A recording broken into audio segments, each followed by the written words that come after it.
말씀 함께 봉독하겠습니다. 레위기 4장 13절에서 16절 말씀입니다. 구약성경 레위기 4장 13절에서 16절까지 말씀입니다. 한 목소리로 읽겠습니다.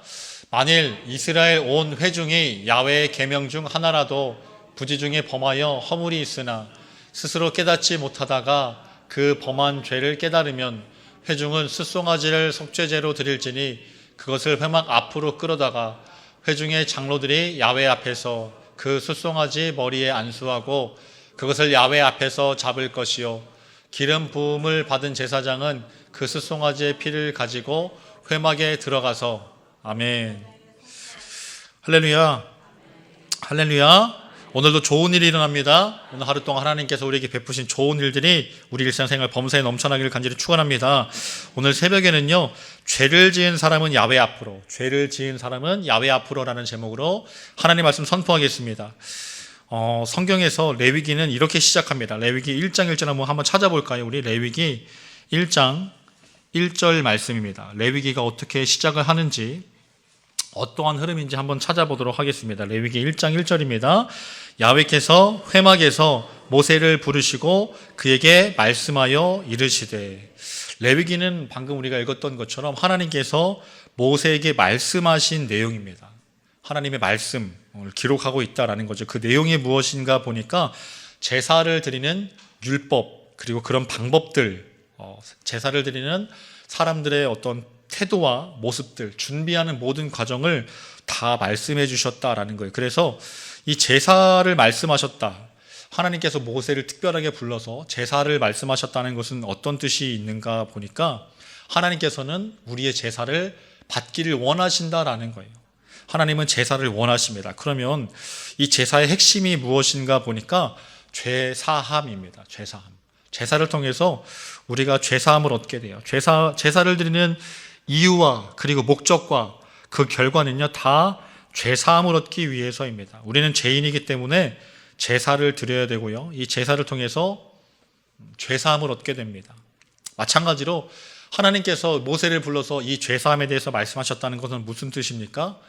하나님은 우리가 죄인으로 머물기를 원하지 않는다라는 거예요.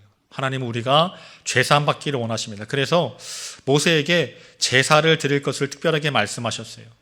그런데 예수님께서 신약에 오셔서 우리의 죄를 위해서 단번에 드리신 제물이 되어 주셨습니다. 그래서 예수 그리스도를 믿는 우리는요, 계속해서 반복되는 제사를 드리지 않죠. 대신에 우리는 우리를 십자가 위에서 제물이 되어 주신 예수님을 예배하고 경배하는 신앙을 갖게 된 것입니다. 그럼 우리가 드리는 이 예배의 목적을 잊어버리면 안 되겠죠. 제사를 드리진 않지만 이 예배를 드리는 목적이 무엇입니까? 우리 죄를 용서하신 제물 대신 예수님께 감사와 경배를 올려드리는 것입니다. 여러분 잊지 마시기를 간절히 축원합니다. 우리의 필요를 구하고요, 우리의 요구사항을 말하는 것이 먼저가 아니라 먼저 우리는 죄에서 구원하신 주님께 감사드리고 경배하는 것이 먼저가 되어야 한다라는 거예요. 그러므로 오늘 이 레위기 말씀 통해서 우리를 죄에서 구원하신 이 하나님, 그래서 영원토록 우리와 함께하기 원하시는 하나님의 그 마음 깨닫기 원하고요, 죄사함의 은혜를 다시 회복하기를 간절히 축원합니다. 먼저 레위기 4장, 오늘 본문 말씀의 내용을 한번 보도록 하겠습니다. 레위기 4장은요, 크게 네 부분으로 되어져 있습니다.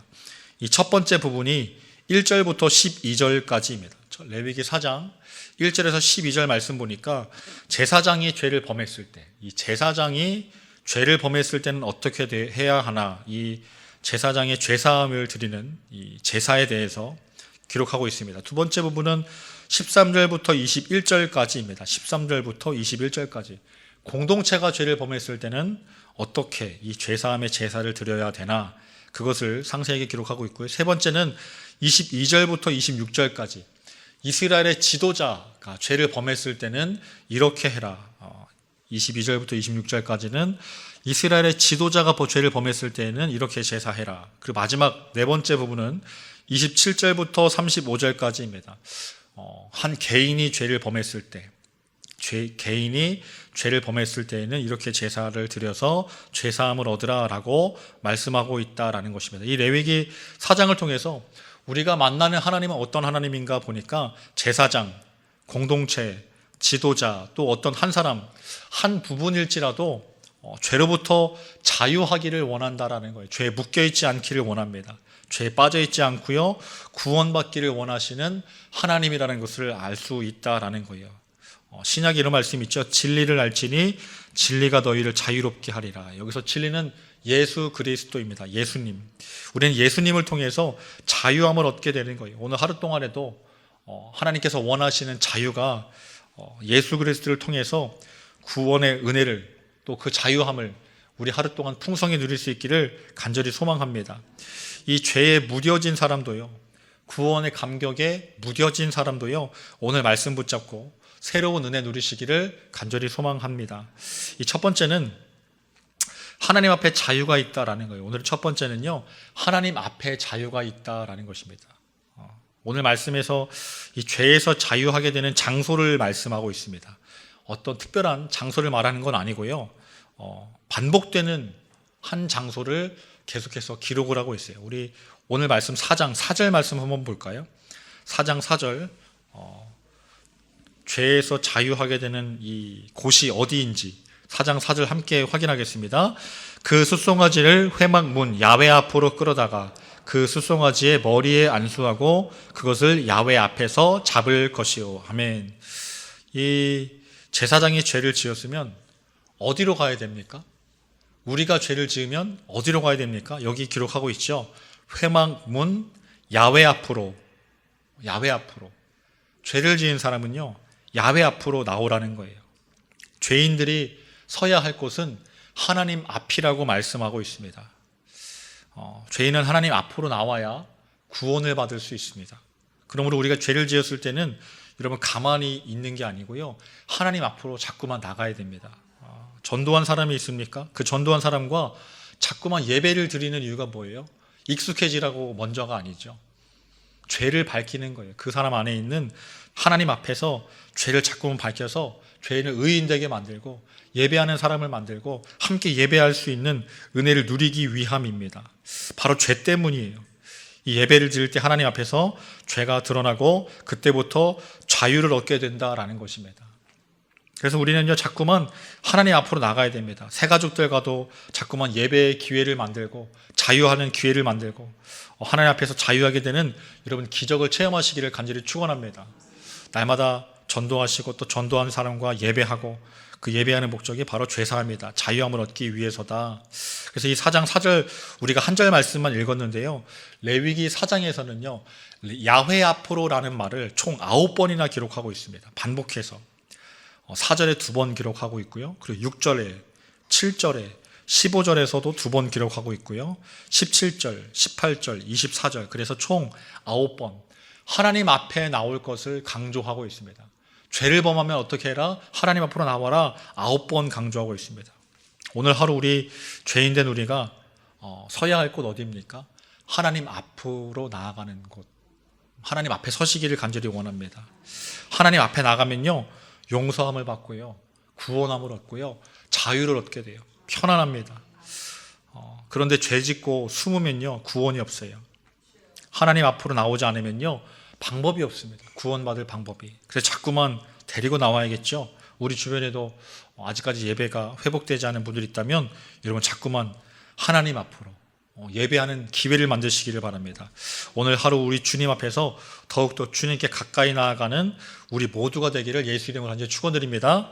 그리고 두 번째는 중보자가 되라라는 것입니다. 중보자가 되라. 오늘 함께 읽은 말씀 13절에 보면 이스라엘 공동체가 죄를 지었을 때 어떻게 할 것인지를 기록하고 있습니다. 공동체가 죄를 지었을 때 우리 한번 레위기 15장 읽어볼까? 4장 15절 읽어보겠습니다. 4장 15절입니다. 회중의 장로들이 야훼 앞에서 그 숫송아지 머리에 안수하고 그것을 야훼 앞에서 잡을 것이요. 이것도 말씀하고 있죠. 야훼 앞에서, 야훼 앞에서. 이 공동체가 죄를 지었을 때는 장로들이 공동체를 대표해서 제사를 드리게 되어 있습니다. 그러므로 이 공동체는요, 장로들의 제사를 통해서 죄사함을 얻게 되는 거예요. 대표들이 이 제사를 드릴 때, 사랑하는 여러분, 이 공동체를 대표했던 장로들이 공동체를 품고 이 공동체의 죄를 품고 아파하면서 짐을 대신 졌다고 방금 말씀은 기록하고 있는 것입니다. 그냥 방법론을 이야기하는 게 아닙니다. 죄 졌어? 그럼 장로들을 불러다가 제사 드려 이렇게 방법론을 알려주는 게 아니에요. 공동체가 죄를 지었을 때는 대표들이 이 공동체의 짐을 대신 지고 왜 우리가 이렇게 됐을까를 아파하면서 고민하면서 생명을 들여서 숫송아지를 들여서 피를 흘리고 이것이 바로 우리 공동체가 제 모습입니다 라는 걸 직시하고 마음 아파하면서 제사를 드리라, 죄를 씻어내라 라는 거죠. 여러분, 이와 같은 마음 우리도 품을 수 있기를 간절히 소망합니다. 죄의 짐을 대신 지는 거예요.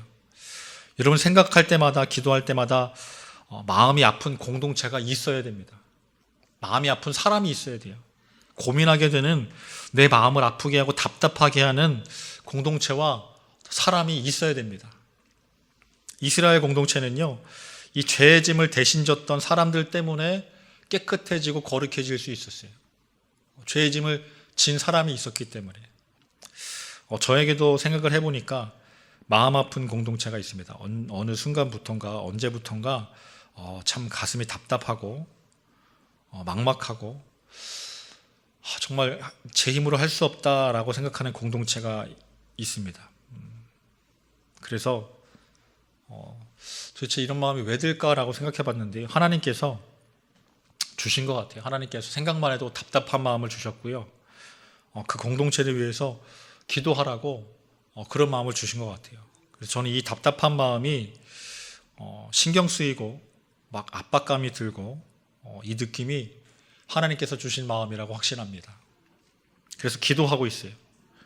이 답답한 느낌, 이 압박감, 그 안타까운 마음이 만약에 제 속에서 생겨났다 그러면 저는 그냥 이겨내면 그만입니다. 그냥 훌훌 털고 그런 감정에 대해서 생각하지 않고 긍정적인 생각으로 이겨내면 그만인데 아무리 생각해봐도 이 마음은 이겨낼 마음이 아니에요.